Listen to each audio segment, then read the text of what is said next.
आज आहे वटपौर्णिमा, तर मस्त इकडे आरतीचा ताट वगैरे केली. मला जायचं होतं वडाची पूजा करायला, स्वतःचं पण छान आवरली आणि आली इकडे वडाची पूजा करायला. आता 7 जन्मीचा रिचार्ज तर केलाच पाहिजे.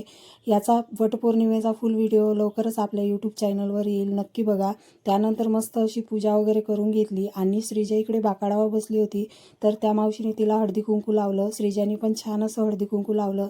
पूजा झाल्यानंतर वडाला फेरे मारून घेतली आणि देवाकडे प्रार्थना केली, नवऱ्याला निरोगी, आनंदी आणि दीर्घ आयुष्य लाभू दे. पूजा वगैरे झाल्यानंतर घरी आली. घरी आल्यानंतर सर्वात पहिलं काम म्हणजे मेकअप रिमूव्ह करणे.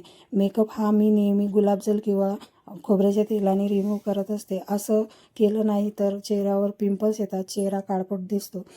डायरेक्टली मी फेसवॉश किंवा साबण यूज करत नाही, तर या पद्धतीनेच मी मेकअप रिमूव्ह करते. त्यानंतर मग संध्याकाळचं शूट केलं.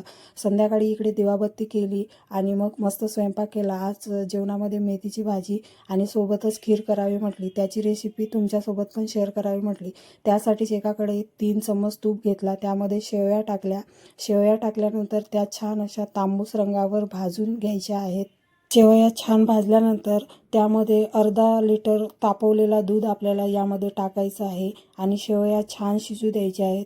थोड्या शेवया शिजल्या की त्यामध्ये आपल्या आवडीनुसार साखर टाकायची आहे. मी इकडे 1 वाटी साखर टाकलेली आहे आणि साखर टाकल्यानंतर परत थोडं शिजवून त्यामध्ये काही ड्रायफ्रूट टाकले, काजू बदाम असे या पद्धतीने ड्रायफ्रूट टाकले, विलायची पूड टाकली. मस्त अशी खीर तयार झाली. खीर बनवायला सोपी आणि चवीला खूप छान लागते. त्यानंतर मस्त असे जेवणं वगैरे केले आणि जेवणं झाल्यानंतर मग शतपावली करायला निघालो.